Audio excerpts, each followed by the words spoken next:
Guys, আজকের আমি বানাবো কাঁচকলার তরকারি, বাট একটু ডিফারেন্স টাইপ অফ। অলরেডি দুটো কাঁচকলাকে আমি ছিলকা ছাড়িয়ে নিয়েছি। এটাও একটা বাটা বানাবো। আর কাঁচকলাটা কাটলে একটু কালো হয়ে যায়, তার জন্য আমি একটু হলুদ জল নিয়ে নিয়েছি। তো চলো কাঁচকলাটা বানানো যাক।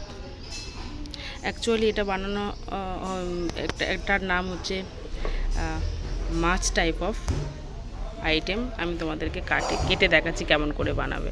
তো গাইস, কলাগুলোকে আমি এমনটা করে নিয়েছি। এটা অ্যাকচুয়ালি মাছ ছাড়া মাছের তরকারি।